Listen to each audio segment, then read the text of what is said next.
Let's do this. I'm running the show here, which always makes Brian crazy. I can't stop talking. You all are running for, okay, so ready? We've been rolling. This is Willamette Week's endorsement interview for City Council District 1. No, District 4. We're not in District 1, this is 4. I typed it wrong. And we are in District 4 as well. That's like what happens. Hold on a second. Now we gotta, oh my God. District 1? No, District 4. Am I wrong? Am I reading this wrong? It says, okay, we just had a typo. Yes, lots of typos. It's a good thing you have fingers. You see how my typing, holy moly. Okay. Oh, hi. I'm a candidate. Anthony, how are you? Nice to meet you. Teran. Sorry? John Teran. Can I get you to You're over there. Yeah. Yes. Pull up Actually, let me pull up another chair. You're all mad. Yeah, get a good chair. Yes. There we go. All right. Well, I'm glad we had that little kerfuffle there because we got to get John in here. Yes. Okay, good. All right, John. Yes, sir. I just went through this with everybody, but we need your birth date so we know how old you are when we put out our endorsement issue. We're not stealing your identity. 6/26/75. 6/26/75. Okay, you're the only one who's not born in December here. Theme. So Yes, I know. I don't know what you get for that, but you know. Okay, now we're gonna try this again. Yes. Okay, you're here now. Okay, this is the Willamette Week endorsement interview for City Council District 4. Yes. One of the groups we had to do this in groups. What I'm going to do is I'm going to ask you each to give me about a 2-minute introduction, who you are and why you're running for this seat. And then we're going to have a conversation. We'll probably ask you all the same questions. We'll go kind of this and that. And you might talk more, you might talk less. It just depends. So why don't we start over here. Okay. And give us about 2 minutes on who you are and why you're running. Well, I'm Michael Trimble, and I am the only unarmed candidate in the race. And I'll also be the only city councilor, if elected, to never ever be caught sitting on his hands doing nothing. And you can take that promise to the bank. The reason that I'm running for city council is because I'm sick and tired of being sick and tired. The rents are too high, public transit is getting expensive and unreliable, and biking is getting to be more dangerous. And above all that, we have a huge homeless pandemic. And we have got to correct that. That is the only way we're going to reverse the current trends of Portland. Businesses are fleeing, people are fleeing Portland because they don't feel safe. And affordable housing is how you end unsheltered houselessness. And I have a plan in line with Keith Wilson, who's running for mayor, to end unsheltered housing by the end of 2025. There are all of these vacant spaces in downtown Portland. Why can't we repurpose them for transitional housing? A lot of people don't go to shelters because they don't either feel comfortable, they've been abused, they've been raped, they've been all kinds of things, and they need an actual room to themselves. Concrete housing does not work for everybody, and we need to go to the homeless and actually ask them, what is that we can do to help you? How can we get you off of the streets? How can we get you off of the drugs? And I'm one of the very few candidates who's actually in favor of reinstating involuntary commitment, because unfortunately a lot of the homeless are on drugs and they will never seek help on their own, and they have to be forced into it before we can actually help them to recover. And so the other thing I want to do is make biking safer. I want to implement protected barriers so vehicles can actually run into bikes. I want to make bike lanes more. I want to make TriMet fare free. Albuquerque, New Mexico already did it. Portland can be the third city in the country to do that. I want to make TriMet the Max underground downtown Portland so we can get rid of the bottleneck at Steel Bridge. And do you know why Max only has 2 cars? It's because of the size of the streets in downtown Portland. So if they were underground, we could increase the cars, increase the frequency, and really make public transit safer and more punctual again. So tell us a little bit about your background. What are some? Have you been involved in civic life in other ways? Have you run for elected office? I did 2 years ago. I went against you who must not be named, Madam Kotex, and unfortunately, the history is that. But I'm all about affordable housing, advocating for those who don't speak up for themselves. In 2017, I sued Kroger because they wrongfully terminated me over my adaptive bike. They wanted me to carry the bike up a flight of stairs, and when I couldn't, they fired me for insubordination. And so I have been advocating for those who are physically challenged, mentally challenged, to make sure that they do have a voice. I may be short-handed, but let me tell you, I know how to keep people accountable. And I also worked for Oregon for 3.5 years, so I'm very familiar with the whole healthcare infrastructure. When I ran for governor 2 years ago, I was actually running for OHP for all, along with Patrick Storms. Oh yes. All right. Yes. Great. Thank you so much. Yeah, That was absolutely. a good start. Okay. I'm Andrew Voltavine, queer and non-binary candidate running in District 4, and I am a director and co-founder of an eco-friendly nonprofit here in Portland, and eco-friendly co-op, and I also helped co-found a nonprofit that helps LGBTQ and BIPOC authors publish their first books. And I have a background in class action lawsuit documentation as well as creative reuse strategies. I used to work at Scrap Creative Reuse, and we, with a team of two, no, it's on Burnside. Oh, and, that one, yeah. Yeah, and Alder. And with a team of 2 people, we were able to save 10,000 pounds of the landfill every month. So I have a lot of creative reuse strategies that can be applicable to the government. I've been mobilizing the community and the activist groups in the city to work on the issues at the critical energy infrastructure hub. So that 6-mile stretch of oil tanks that is located on the liquefaction zone. And in the event of an earthquake, all of that would spill into the river. Some of it would explode. It's a huge health hazard to the people in Linton, the people in St. John's. So I've been mobilizing the community around that issue, making sure that we can move some of those oil tanks into better places that's not on the liquefaction zone, and also reinforce the tanks that are still there so that they're earthquake safe. I've been doing direct mutual aid downtown with several organizations to hear directly from the unhoused population what they need, what they want, what they're looking for, how they feel safe, where they don't feel safe, what they need from the city. I've also volunteered at the Columbia River Correctional Facility for 6 months to get a really inside look at our justice system from that perspective. And I'm a candidate who's advocating for the expansion of Portland's street response, zoning reform, and a just transition to a green economy. Terrific. How long have you lived in Portland? 10 years. Okay, where are you from originally? I was born in Baker City, Oregon, and I spent some of my childhood in Utah, and I went to the University of Utah, and then I moved back. Oh, okay, great. Yeah. All right. Hi. Yeah. I'm Tiata Thompson. I've been here 4 years now. Originally from New York, and I've spent a great deal of time living in the Midwest and South Florida, studied urban planning, and I'm running because I've spent the last 4 years working downtown, manager at several different hotels, and I've seen firsthand the results of the poor implementation of the policies, Measure 110, dealing with transients, dealing with people struggling from drug crises, and have to balance the conflict between safety of my guests, my staff, and this individual in crisis. The Dossier used to be the Westin. Now I currently work near the waterfront at one of the Marriotts down there. Okay. So yeah, I'm on the front lines, and I'm dealing with, I'm seeing my staff struggle with trying to keep their heads above water with the cost of everything going up. You know, so working class, working poor is really something that is deeply on my heart. As far as the city of Portland, I've been visiting here for the last 10 years. And when I finally moved here at the end of 2020, I was just shocked because it was like, what happened to, all I saw was a sea of blue tarps as I was driving along 205.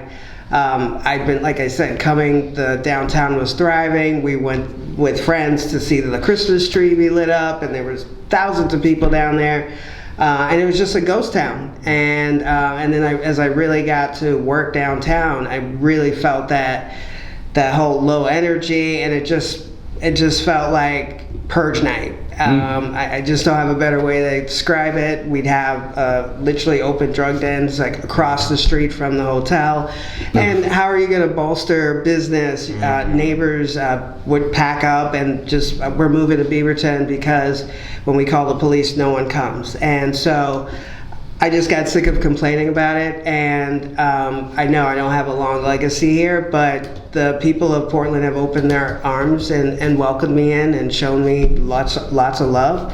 I think this is a gorgeous place. I mean, I care about how much the environment, all of that mixed in together just makes it a place that I want to stand up for and support, because one, the fact that people who are making 6 figures are struggling to rub 2 pennies together. Unfortunately, now I see more and more people driving Lyfts, working a second job, doing Uber Eats, and it's like they're making $125,000, but they can't. Cost of childcare. I've talked to more people who are like, I'm driving a 20-year-old car, and it's just heartbreaking because it just more and more, the American dream is just slipping away, and we're losing an entire generation due to this fentanyl garbage that's just flooded the streets. I support Portland street response 100%. I want the cops as far away from individuals that aren't stealing, that aren't destroying, that aren't committing violent crimes as possible, so they can catch the beasts that are bringing in child sex traffickers, sex trafficking women, bringing in this trash and destroying what is such a special place for me. So, and that's why I'm running. Nice. Great. Hi, I'm John Teran, candidate for District 4. I was born and reared here in Portland, Oregon, and we're facing a livability crisis. Our city government isn't delivering the basics.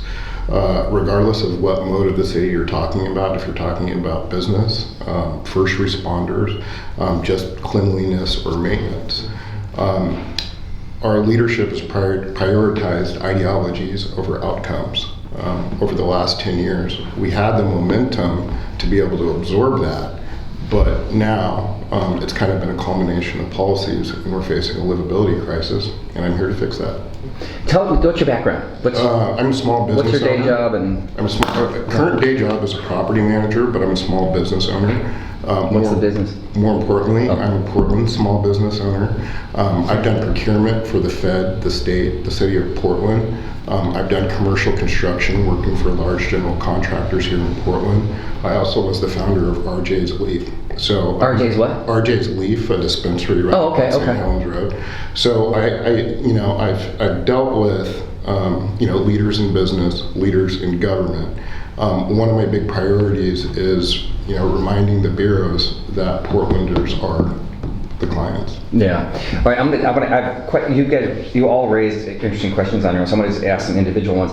As a small business owner, do you think taxes in Portland are too high? For the level of service, literally every mode and system in the city is disappointed with what the city is providing. And so, yes, taxes are too high. And yeah, I'm not interested in increasing them until we can provide a level of service that people can be proud of. Are there any that you think could go? Name one. Yes. Yeah, there's a lot. We have the highest corporate tax burden in the country, and second highest.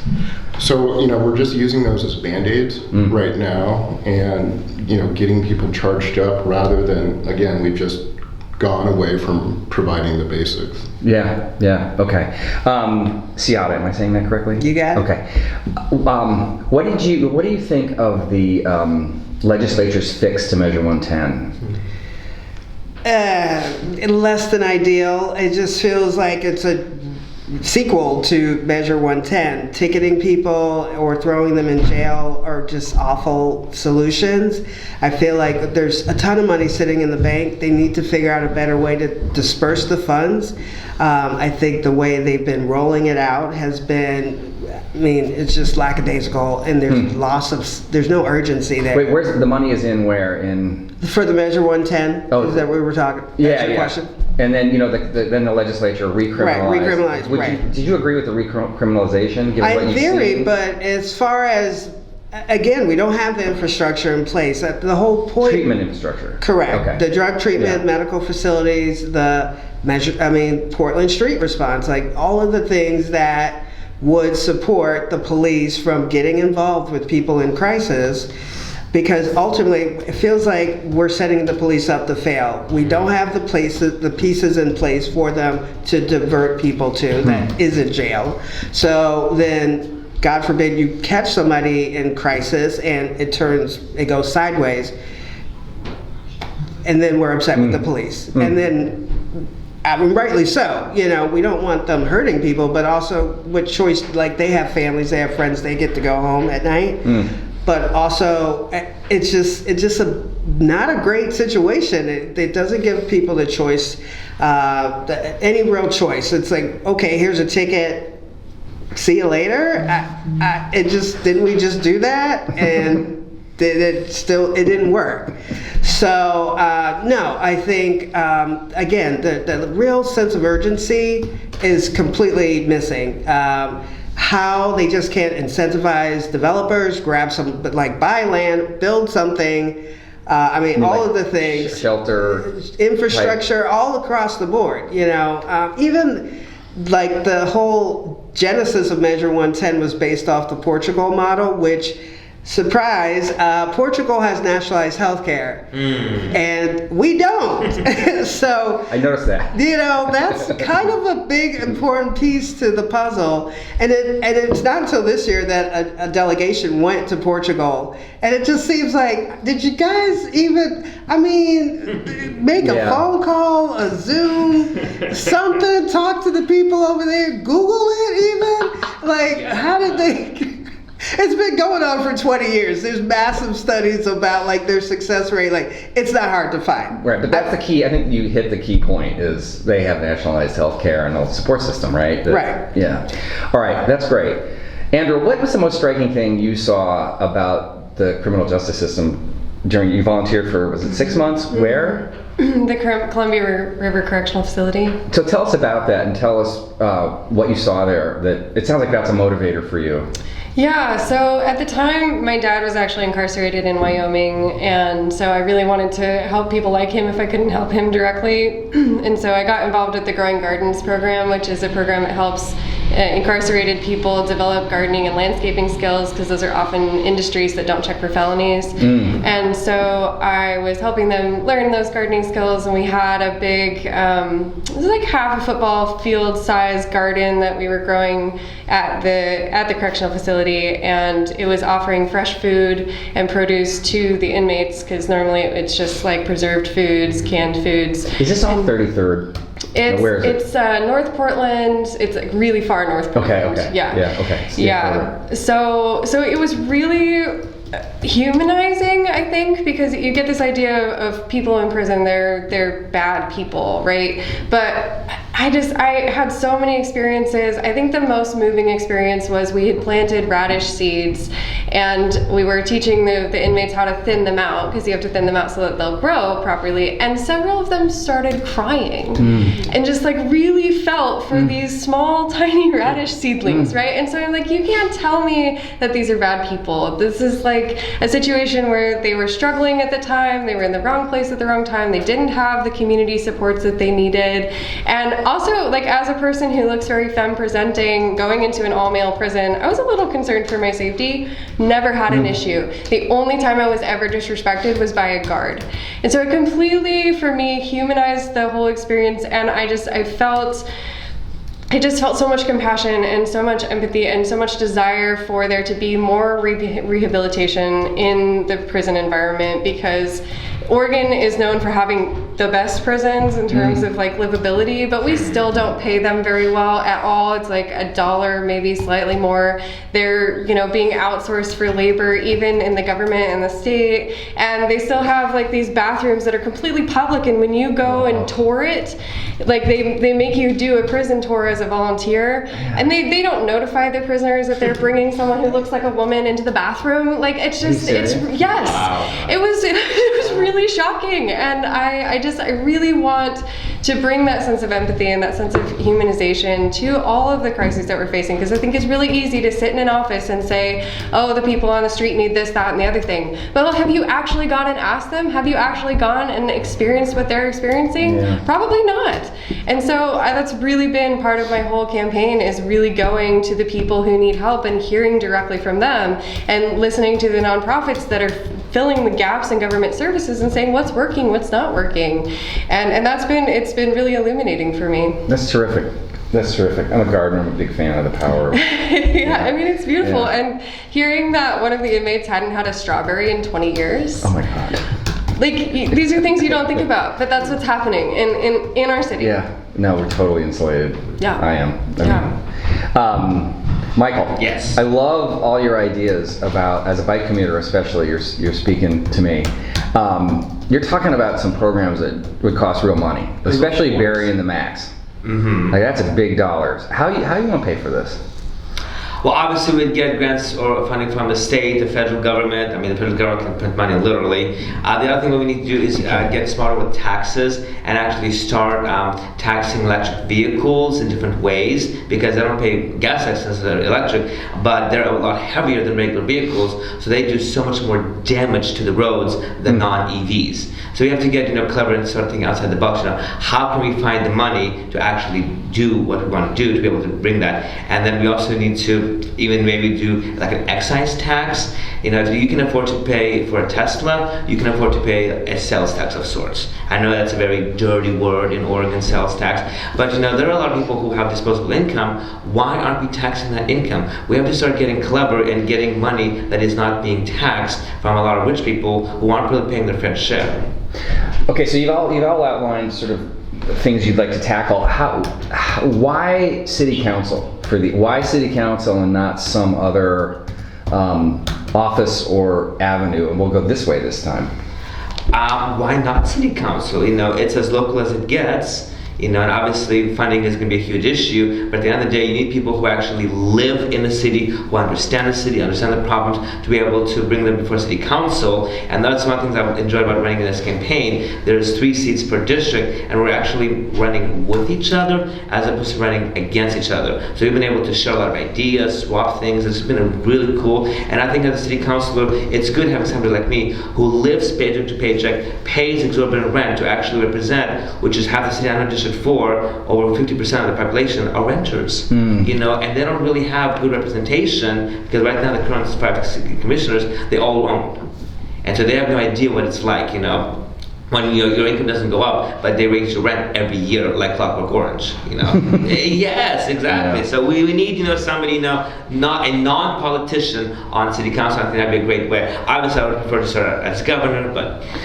What can city council do in terms of cost of living? Because that some people would argue that's a national issue, right? Or one that is, especially on housing, is like across the West Coast, right? It is a national issue, but I'm also feeling that people use it as an excuse. What I'm proposing is implementing 35% of people's net, not gross incomes for rent citywide. So about multi-unit apartments. So this won't affect homeowners, this won't affect small property owners, but the people where I live in Portland Towers, we have 90 units, and about 20 of them are vacant. So we need to start having vacancy fees. We need to start going out to property managers who are not filling these units, and we need to start making housing a not-for-profit endeavor. Housing is a human right, and I think Portland can lead the charge in making sure that if you're going to be renting to people, you will rent at 35% of their net income. Interesting. Okay. Oh, yes, All right. it will definitely Okay. be revolutionary. Yeah. Because no other city in the country is doing what I'm proposing.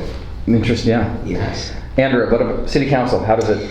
Yeah, so I've read a lot of books about how you make global change, and it starts with being local and finding the people who are directly affected by local issues. So for instance, the CEI Hub is a very local issue. It's specific to Portland, and lots of Portlanders are affected by it. There's a lot of pollution that's created by it. There's a lot of explosive oil trains that are going through residential neighborhoods every single day. And so it's a big local issue, and the Portland government does have, the Portland City Council specifically does have the powers to restrict hazardous materials in the city, and I really think that they have not been doing that job in a way that puts the safety of Portlanders first. And so that for me was a big impetus for running for city council, specifically because they have the control over the land use permits with the critical energy infrastructure hub. And so that was what started it. But also I'm very interested in this moment of charter reform, where we're going from 4 city commissioners to 12 councilors, and also having ranked choice voting is really exciting. I think it makes it possible for sort of underdog candidates to get some traction. I've been able to run a very novel form of campaign where I've been running for a year for under $1,000 and asking people to donate to local charities or mutual aid groups instead of donating to me specifically. And I think that that's only possible because of ranked choice voting. Interesting. So that's your strategy. That is my strategy, yeah. Have you raised money? I haven't. I've just. Have you raised money for those entities. A little bit, yeah, nonprofits, I have, Okay. yeah. And I also have been doing a completely eco-friendly campaign. So I've been doing chalk murals throughout the city instead of doing plastic yard signs. I haven't been doing any mass printing. I've been bringing QR codes around to events so that I'm not leaving materials behind. So I'm trying to be really thoughtful and walk my talk on every aspect of the I campaign. like the chalk. Who's doing your chalk? You doing the chalk mural? Yeah, I'm doing the You- chalk. I you have can- a friend of mine who designed some native flower stencils, and so we've been doing those throughout the city. We've done 7 big murals now, so yeah. Wow, that's I been- gotta look for those. Yeah, that's it's beautiful. That's very interesting. Okay, Thank you. so city council, I get it. Tiata? Like my esteemed folks have said here, that it's a time of change. The city is slowly dying, and not to be dramatic, the city I've heard about and visited for the last decade, it's not there anymore, and it hurts my heart. And at this point, with everything going on, as mentioned, the charter reform, the opportunity for more eyes and ears in each part of the city to participate, like I mentioned, working class people, working poor. If you have to make $250,000 to live, I don't know many people that, we're gonna have more people living on the streets. That's just math. Yeah. And we can't say we're, DEI this and all the nice words if we're not taking care of the people that make Portland weird, which was the whole point of like most people moving here or, staying here and raising their families here. A question that someone asked me at an event earlier was, maybe it's just perception related to crime, and maybe we could change the perception. And the perception exists because people look outside and they see someone in crisis talking to themselves, or they wake up and they look in their yard and they've got drug paraphernalia laying there, and they don't feel like they can let their kids just walk to school. It's not so much like the perception. We can put whatever stats on the screen. If people don't see it visibly in their neighborhoods, they don't feel safe. I'm not a fan of taxing wealthy people because, well, then who's going to pay the taxes? Like we just read a few weeks ago that people are leaving Portland in droves.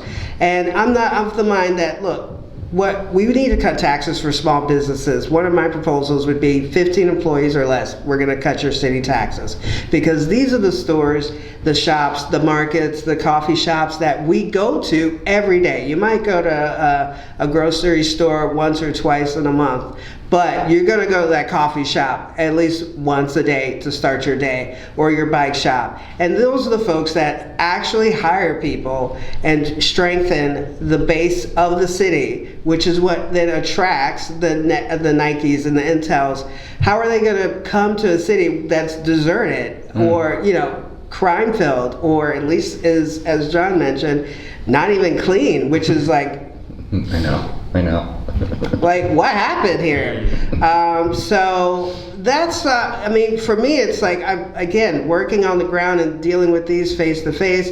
Like I said, neighboring businesses just packing up, moving to Beaverton or to Lake O.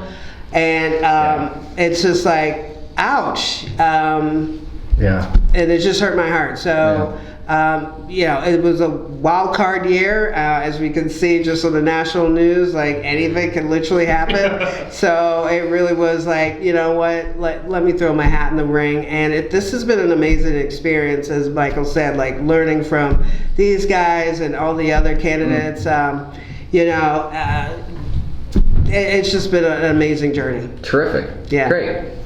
And so for me, I grew up around government, so I've been exposed to like all levels, but I'm laser focused on issues that are directly under the city of Portland's jurisdiction. Every system in the city that is under our jurisdiction is being negatively impacted by the unsanctioned street camping. And so everything from public safety, cleanliness and maintenance, housing, transportation, all of these just with a broad brush, are negatively affecting that. And so I'm laser focused on the core City of Portland charges. Okay. On homelessness, we had a big decision from the Supreme Court, right, on the Medford. Yeah, No, Grants Pass. Pass, yes. Grants Pass. And Commissioner Gonzalez kind of, read that as kind of a green light to do more in terms of criminalizing camping and taking a harder line on that. Who would you say you're closest to on the city council now on the issue of homelessness?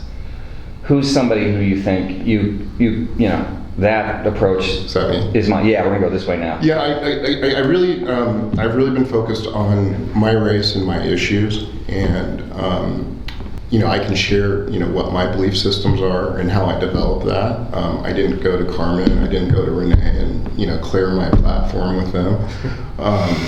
So, yeah. What do you think about time, place, and manner restrictions on camping in Multnomah County? Well, I think that, one, it's a good question.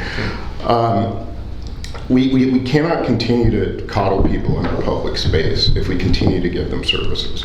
It's just not working for the vast majority of people that I've talked to. I've had 3,500 conversations since I've 3,500? Yeah. Wow. Yeah.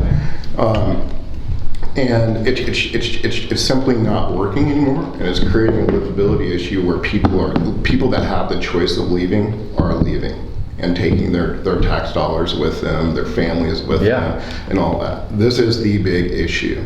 And ideologies like harm reduction, stay in place, all this stuff, we've doubled down on this over the last 10 years, and it's not working. Look at the streets. So, for me, my priority is to help people that want to be helped. And so with having sanctioned camping areas, we can find out who the people are, what their problems are, and actually get services out to them. I mean, just even having a place where we had garbage cans or bottle drops, that would take a tremendous amount of stress off of all types of people across the city. Okay. Same question. Is there somebody you're close to on this issue, and how would you feel about stricter time, place, manner? Because one of the county commissioners just proposed stricter. Yeah. I personally am not a super fan. Again, going back to locking people up for being homeless is heartless. So where's the humanity? And this is like what drives me crazy when it's ice, like literal blocks of ice, and we have people sleeping on the street, or if it's 100 degrees and we have people sleeping on the street. That is inhumane. So I don't see like throwing people in jail. Use the funds and the power of the legislature, the city council, to entice growth in building. Like it's that simple. We need to use the opportunity that we have in city council, county, all the way up to make the developers start to expand. I know cost of material, all of these things are a factor, but we just had the Biden administration put out a robust infrastructure bill in the last couple of years. $2 billion, if I'm not mistaken. So tap into that. I know PDOT's doing that when it comes to various projects, bridges and such. But, let's just, we need to get it done at this point. We've got, the issue is that people who do want to expand can't expand because there's just not enough and they're priced out. So at the end of the day, we just need to allow the market to do what it does. So you're not liking any of Renee's tweets about this, I'm guessing? Look, I get it. If there were alternate opportunities, if there was space available for people to go and they just chose to just lay about, sure. Well, you know what's interesting about that? We just got this statistic. I think it was actually, Renee may have said it. There's something like shelter beds, and often they're in congregate shelters, which are not attractive. Right. Correct, yes. Right, and I think the statistic was Portland offered 3,000, let's call it 3,000 people access to shelter beds, and something like 750 took them up. I mean, it was some massive majority of people just said no, thank you. Well, they've been abused. Yeah. So are we just building the wrong kinds of shelters? Yes, exactly. Yeah. Are you more of a fan of the small house? I think some privacy with a door. Yeah, like be a person. Just have your own space. Have somebody come check on it. Like, you can't ask somebody to step up and be a regular person, get your stuff together if you're not going to treat them what are they, cattle? Just put them in. No, we need to build various types of housing, starting with low barrier, temporary, with the private door that they can close. So like Clinton Triangle? Yeah. Okay. And, give them responsibility, have them be participants in their empowerment, and getting better and all of these things, because, that's what's, a lot of times they've just been so disconnected from society that you get to integrate people back into what it's like, so that they can move beyond learning skills, jobs, all of these things that get people back on their feet. Great. I'm about empowering people. Okay. Anybody out there got a plan you like? Or? Yeah, honestly, so sorry the city council is striking out with you. Yeah, you all. no, I don't think there's anyone on the city council that I would say I align with, and I think it's really important to bring in that all of these issues with the unhoused population need to be dealt with the county as well.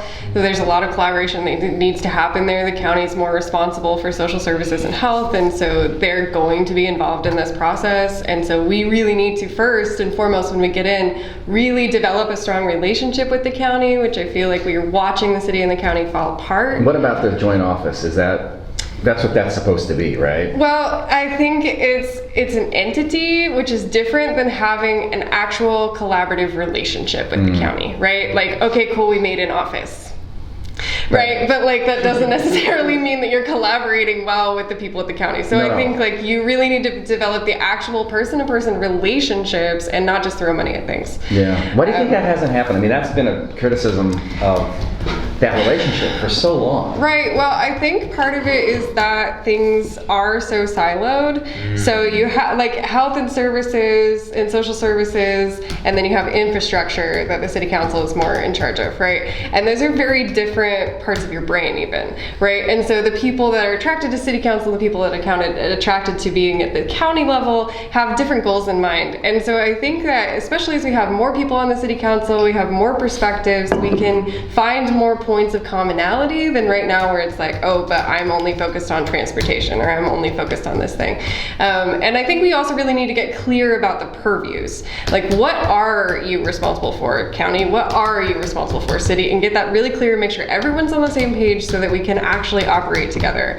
And I think it's just a matter of getting the people in the same room and really talking it through. Yeah. But yeah, to talk more about the unhoused crisis in general and my thoughts about it, I think that we fundamentally need to create trust with the unhoused population, and finding them, throwing them in jail, sweeping them, that's not creating trust. That's making it harder to be on the streets. And if we have shelters, again, yes, people don't feel safe in them. I hear that all the time from people on the streets as I'm doing mutual aid. They don't feel safe in shelters. Another thing that people aren't talking about very often is that the shelters are often only open for certain hours during the night, and you have to take all of your stuff out of there and then go somewhere else during the day. And there's not really very many day shelters. And how much harder is it to move your stuff every day than it is to have a tent on the side of the road where you know where your stuff is all the time? Totally. Right? So there's a lot of reasons why people are living on the streets, and I feel like we're not thinking critically about all of that. How often do you see outreach workers out there? A lot, constantly. You do? Yeah. From where? From everywhere. I mean, there's so many different places. There's Hygiene for All, there's Ground Score, there's so many different shelters. There's tons of community organized mutual aid groups that are down there multiple times a week. Down where, Downtown, in the southwest area around the waterfront. There's a mutual aid group that meets behind Dante's once a week. There's several on the east side. There's a mobile people store that goes around and helps people. So there's a lot of completely community-run What about like county organizations. official, I mean, are you getting people out there who are like, hey, do you need housing? I can help you. Like that. I haven't seen that directly. The only thing that I've heard from the people that I'm serving with mutual aid is that people have come around and police have come around and say, do you want housing? Do you want a fine? Or do you want jail? And for the people who said housing, they're like, okay, stay here for an hour. We'll be right back. And they stayed for 3 hours and they never came Really? back. Yeah, those are like the stories that I'm hearing from people on the streets. And I cannot tell you how traumatizing it is for people to go through a sweep experience. They don't get their stuff back. They're not nothing is tagged, so they can't go get their possessions, and they're just left with nothing. And honestly, become really suicidal. And so, when you're having a situation where you're in that state, how hard is it to say no to drugs, or how likely is it for you to have a mental health crisis? And I don't understand why there's not a sense of empathy around these issues, because really, like, sweeping just kicks the can down the road. And the nonprofit organizations that are trying to fill these gaps in government services are saying, when people are swept, we don't know where they are. We can't find them. We're trying to connect them with services, and we can't because we don't know where they are anymore. Yeah. And so I really think we're just kicking ourselves trying to solve these problems in like a bunch of ways that aren't working, that aren't actually solutions developed by the people who are affected. Yeah. And I think that that's really what we need to be looking at. And it would be probably more cost effective to assign each individual person a caseworker and say, what would help look like to you? That would be more affordable for the city than throwing them in jail. Yeah. Can I? Yeah, we got one more down here on the, and then Aaron's going to chime in. Yes. Is there anybody on city council? Sadly to say, hell no. I get Gonzalez's tough stance, but it's an indiscriminate approach that doesn't take into account the actual people who live on the streets. I do agree with him in that we need to get into a mentality that living on the streets is not okay. And this is one reason why I'm supporting Keith Wilson as my first choice for mayor, is because he wants to end unsheltered housing by the end of 2025. He does that with day shelters, because people need some place to put their stuff. He also does, with night shelters, with help. But the other reason that we haven't been able to solve the homelessness problem is we've poured millions upon millions of dollars into the problem while renters have been ignored. And the reason it's not working is because I've spoken to thousands of people who are unsheltered, and a good portion of them are happy to be on the streets. They're happy to be doing drugs, they're happy to be living off of SSI, SSDI, they're happy to be on SNAP benefits, and they're happy with that lifestyle. And then I've spoken to people who actually work full-time jobs, they have gym memberships so they can shower the night before or the day off, and they go to work and they come back to a tent that's just crazy. So we need to start, dividing the people. Those who are happy on drugs, we need to get them committed, and if they're not going to turn it around, then I hate to say it, but imprisonment, because we cannot continue to pay for this free ride for them. And the people who are working full-time jobs and living on the streets, those are the people we have got to start helping. We've got to do single residency occupancies, and right now I'm working at Milepost 5, and that's the kind of units it is. So we can at least do a small village or something, but people need 4 walls. Congregate shelter does not work. They need a door they can close, like everyone said. They need a place they can call their own. And it is tenable. We can definitely end unsheltered housing by the end of 2025. We have got to start thinking outside the box, and we actually have to start getting really hard on the people who just, take all the government resources but have no plans on actually improving themselves. Like, A little tough love there. Yes. All right, Aaron's going to chime in. Watch out, I'm the good cop. Oh. So this is essentially a legislative position. All the management work is being put to a city administrator, and the mayor oversees that person. The office you're running for is a legislative job. So I would ask each of you, and John, I'll have you go first, to give us the first resolution you'll introduce at City Council. Well, clearly the first thing that we have to do is put in our organizational chart. The current city council's put in some ideas and everything like that, so we do need to organize that, and that is critical actually in building our team as the district. The voters are electing a team, and it's really important to be able to communicate with our team internally, but also externally with our voters. And then the second piece of legislation, once we've got that engine in place, would be to come together, find votes to create 4 designated camping areas. Each district gets one, and I would leave it up to the voters in the district to have some say in the programming. I'm not crazy about Safe Rest Villages, but You know, if District 3 wanted to build, you know, that designated area, safe rest villages, by all means. If they want to do traditional shelters, by all means. Okay, great. First thing I would do is fully fund Portland Street Response and the fire department. We've got to just make sure there are pieces in place to support the police as they go after real criminals, and let those who need help and want to get into the wraparound services, that they get the help that they need. So 24-hour services and funding for those guys. And then next... So let me just ask you a question there. I think it's a very valid first priority. Where are you going to find the money? What do you want to cut? I would look at, the first thing that I stared at the budget and been like, this is crazy, but I would cut out some of the DEI grants. Those, the way I look at it is the ones that are most affected are people of color typically, and those on the lower wage scale. So if we're offering services for individuals that anybody can access, those are the individuals that are going to get the help first and foremost. I just had a friend go through a mental health crisis and she was terrified about calling the cops. So that would have saved her a whole heap of trouble just for that being available. You mean Portland Street Response being correct, available? Yeah. Exactly. Yeah. And then the next thing I would do is move to cut city taxes for small businesses with 15 employees or less. We've got to make You're talking this about business licensing fees? What do you mean by city taxes? Yeah, as far as we could start with that, we could start with the annual taxes that the individuals have to pay. I have another friend, attorney, worked by herself, and I know it's the state totally, but we're in there as well. $6,000 for working from home. Like, she's like, for what? She's supplying all her things. She's not hiring out. She's not renting office space. But it just seems excessive for when you think about mom and pops who want to expand, who want to hire, which is what we want to have here. We're not leaving them a lot of cash at the end of the day to be able to do that. I had a virtual admin business, and I was $1,000 is what they were trying to tax me for literally working from home. But it's like, what did you do? How did you help me? So yeah, we just need to start with that, and I think, you know, there's many miles to go, but that's where I would start. Great. Andre.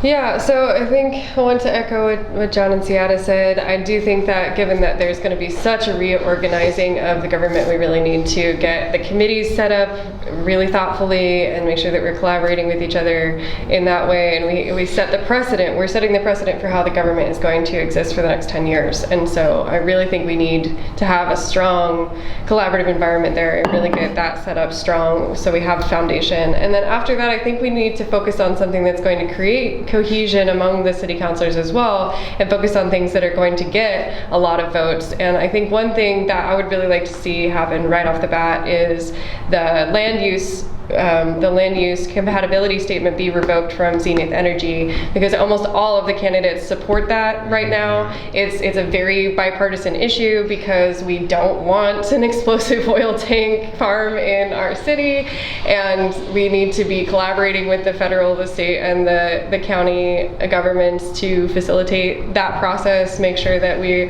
are supporting Multnomah County in their risk bonding, and also looking at, you know, how to phase out fossil fuels in general, but also relocate this oil so that it's not located in the liquefaction zone.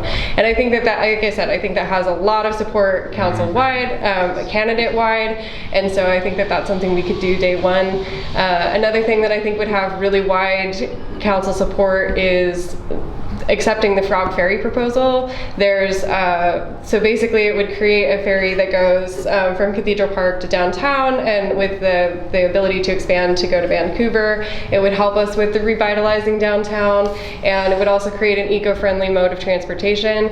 The organizers of the Frog Ferry have found federal matching funds 4-to-1, and so we just kind of need to accept that and get that process rolling. I think it'd be a really good way for everyone to kind of rally around something in the city so that we have something we're all looking forward to together, because right now I feel like we're all very disparate and And the waterfront's misaligned. kind of dead. Right. Yeah. Michael? For me, housing. On my very first day, I'll introduce legislation for a renters' bill of rights, along with capping rents to 35% of everyone's incomes who are earning below $50,000 a year net, not gross. And also, I want to introduce legislation to decommission the CI hub by the end of next year. We have got to tackle those two issues first.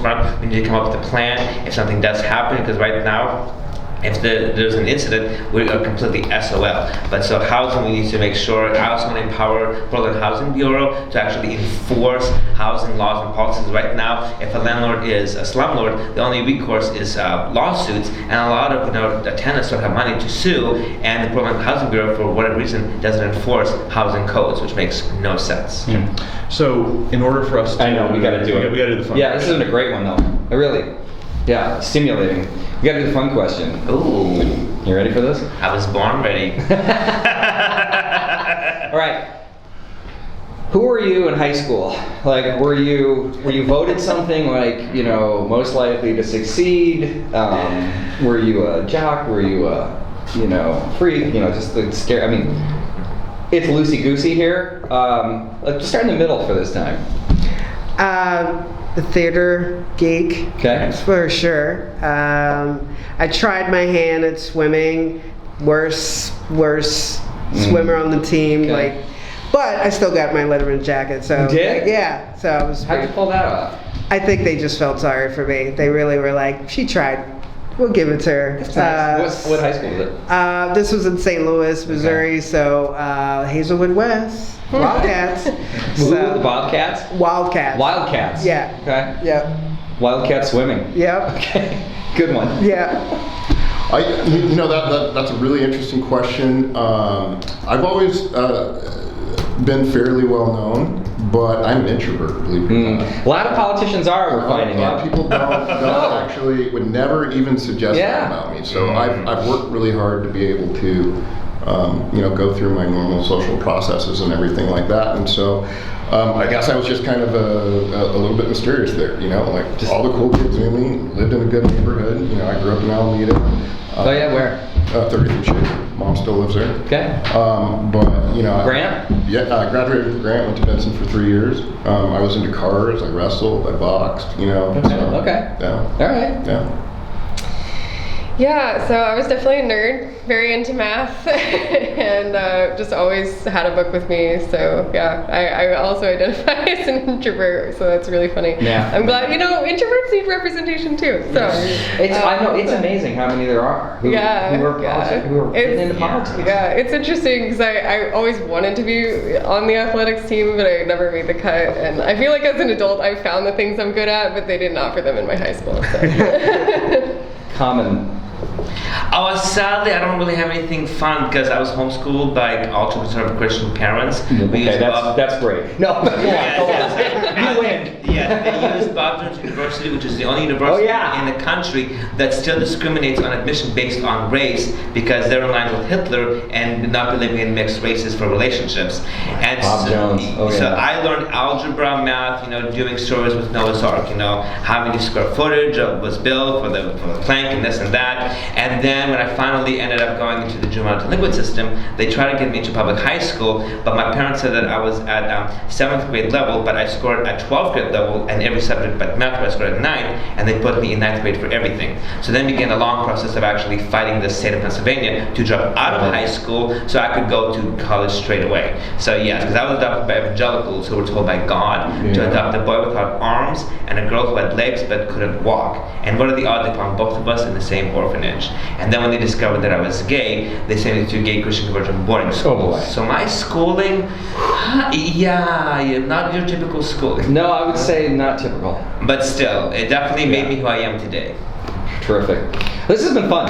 Thank you. Really enjoy it. Did you get a chance to answer the high school question? Yes. Did I miss it? It was just so unremarkable that. Sorry. But I'll leave you these. Those are my legislative priorities. Okay. Take that. All right, it was a pleasure to meet all of you. Can you send a picture of your Chalk murals, yeah. We would actually Yeah. ask that you exit Do you have this our- way because we have photography. Yeah, can I just send it to whoever sent me the email, Yeah. the interview? Yeah, Yeah. I can do that. No problem. Yeah, I like the chalk mural idea. Yeah, it's been fun. Pleasure, everybody. Thanks. Really fun. Good luck. Best of luck. When will we find out? When I think when the endorsement issue comes out. Oh, before you will head out. And then how many candidates will you be endorsing these districts? Appreciate it. Thank you. It's really nice to meet you. 6 in the race. 6 in the race. Ah, that's clever. I like that. Are you staying for the 10th? Yes, again, go to my website, imwithmichael.com. I'm leading. Yeah, I'm like Andrew. Oh, I thought I was all digital. I used to do flyers, brochures. It's very, very wasteful. District Yes, 4, I know. City Council? I know, yeah.